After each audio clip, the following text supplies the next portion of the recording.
Bab 224. Tak lama rombongan lama masuk diikuti oleh para pengawalnya. Karena memang Lama adalah pemimpin tertinggi di Tibet. Frankly tersenyum menyambut Lama dengan sedikit membungkuk ke arah Lama dan dibalas dengan dekapan kedua tangan dan buru-buru mengangkat Frankly berdiri sembari berkata, "Tuan muda, jangan terlalu sungkan." Setelah semua duduk, Lama pun berkata, "Tuan muda, selamat datang di negeri Tibet ini. Maaf, aku tidak menyambutmu tadi karena terbangun dari semediku sedikit terlambat hingga hanya bisa berkunjung ke sini." Frankly tertawa, lalu ia menjawab, Lama, jangan terlalu sungkan. Dengan kehadiran Lama di sini sudah membuat kami merasa terhormat. Jika tidak, maka besok aku dan keluargaku yang akan mengunjungimu." Mendengar ini, Lama tersenyum lalu berkata, "Engkau datang untuk bertemu dengan Maxung. Apakah tidak ada solusi lain?" Frankly menggeleng kepalanya lalu menceritakan semuanya dari awal. Mendengar ini, Lama kembali tersenyum dan ia berkata, "Jika begitu sudah takdirnya, maka manusia hanya bisa menjalaninya saja. Besok aku akan meminta orang menjemputnya untuk turun ke sini." Kembali Frankly menggeleng kepalanya dan ia menjawab, "Terima kasih Lama, namun aku yang lebih muda harus menghormati dia yang lebih tua, maka aku yang akan mendatangi tempat tinggalnya." "Benar kabar yang aku dengar, Tuan muda orang yang rendah hati. Aku berharap tidak ada pertarungan antara dirimu dan ia." Kembali Lama berkata serius. Tuan Besar Lem menanggapi perkataan Lama dengan berkata, "Pertarungan ini menentukan nasib negeri ini. Jika bisa dihindarkan mungkin lebih baik. Bagaimana menurut Lama kekuatan Maxung sekarang?" Lama menggeleng kepalanya lalu menjawab. Ia pun berkata, 20 tahun lalu ia kalah olehku setelah bertarung selama 3 hari. Sekarang ia mengasingkan diri ke puncak Kailash. Dengan energi murni yang terdapat di puncak itu, mungkin sekarang kekuatannya sulit untuk diukur." Semua terkejut mendengar kata-kata ini.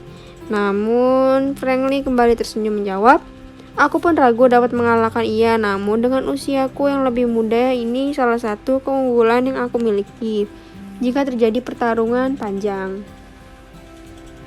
Lama mengangguk menjawab, "Engkau benar, usiamu yang lebih muda menjadi modal untuk menang dengan mengulur waktu untuk menguras energi tubuhnya." Pada saat itu Cecilia menggandeng tangan putrinya sembari menggendong Rejang memasuki aula itu sembari tersenyum. Setelah Cecilia mendekat Lama, bangkit lalu berlutut namun tidak bersujud diikuti oleh pengawalnya. Dan ia pun berkata, "Tuan, Anda kembali." Tuan Besar Lem, Frankly dan lainnya terkejut melihat Lama berlutut seperti itu. Lama sebagai pemimpin tertinggi di Tibet tidak pernah berlutut kepada orang lain, namun sekarang ia berlutut. Pemandangan ini jika tidak disaksikan oleh mata kepala sendiri, hanya mendengar cerita sulit untuk diterima. Cecilia masih berdiri diam, tidak bergerak karena bingung melihat ini. Frankly bangkit lalu menarik Lama untuk bangkit, namun Lama melambaikan tangannya, memberi tanda kepada Frankly untuk membiarkan dirinya. "Ibu, turunkan adik," pinta Tania. Cecilia menurunkan putranya menaruhnya di sisi Tania. Dengan duduk bermain bersama kakaknya, ia memandang Lama sejenak lalu melanjutkan bermain dengan Tania. Setelah selesai bermain sebentar, Tania berkata, "Adikku memintamu untuk berdiri." Mendengar ini Lama berdiri sembari mengucapkan. Lama pun berkata, "Terima kasih Tuan, maafkan aku tidak tahu jika Tuan akan datang.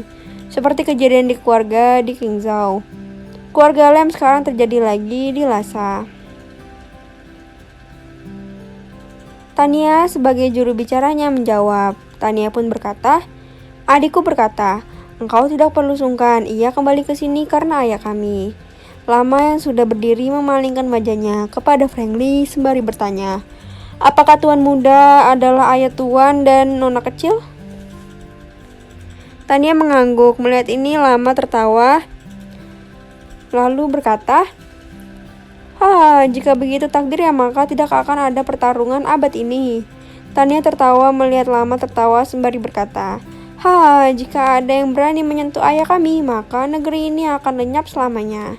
Mendengar ini Lama tertawa semakin keras. Aku tahu itu, tentu mereka semua sudah turun ke sini bukan? Tania mengangguk lalu ia kembali berkata, mereka semua menunggu engkau pergi baru turun ke sini.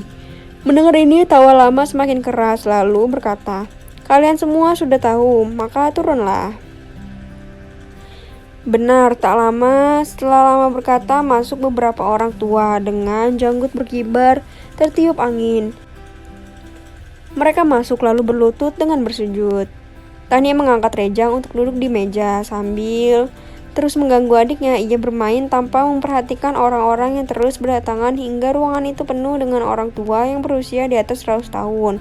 Setelah tidak ada lagi yang masuk, Tania membalikkan tubuhnya lalu berkata, adikku berkata, terima kasih kalian mengingatkannya dan maaf tidak bisa menyambut kalian semua satu persatu. Tuhan kembali sudah membuat kami senang. Kami tidak berani menerima permintaan maafmu karena kami sadar kami yang berlaku lancang tidak menyambutmu sejak engkau tiba. Kata salah satu petapa Himalaya yang masih bersujud. Adikku meminta kalian bangkit karena ingin menatap wajah kalian. Pinta Tania meneruskan permintaan adiknya.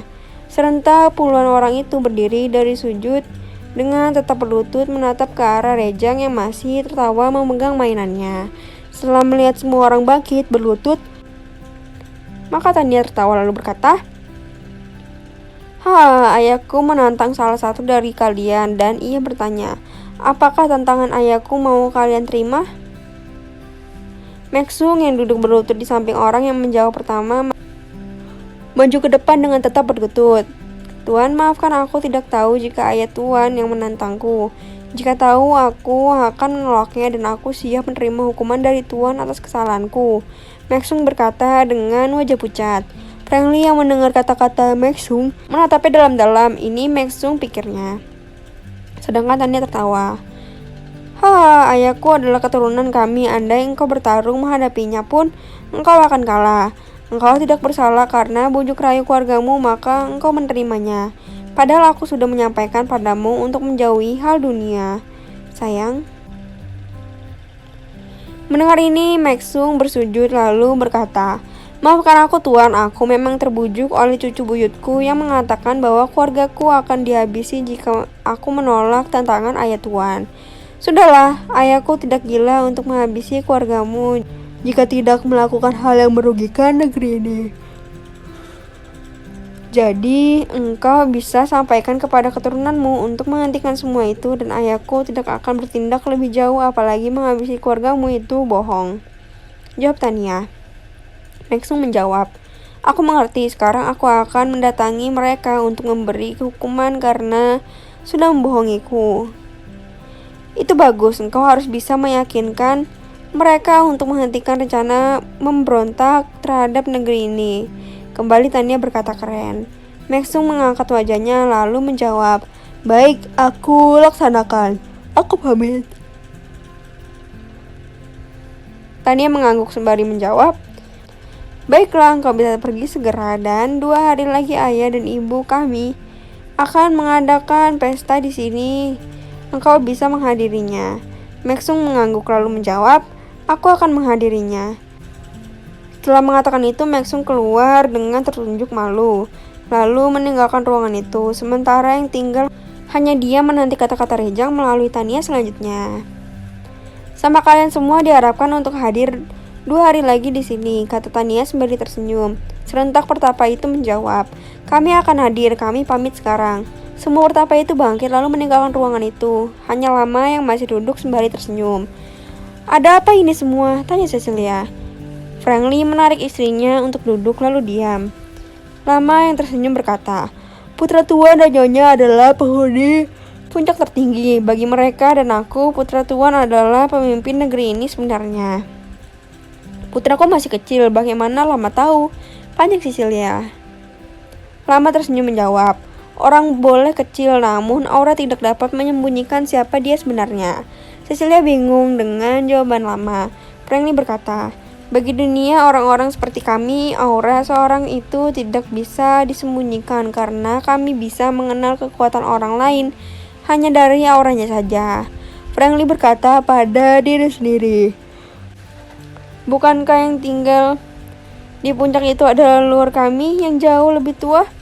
Lama tersenyum sembari berkata, auranya sama, putramu datang melalui mimpi kami dan memberikan pelajarannya hingga bagi aku dan penghuni Himalaya ia adalah guru kami.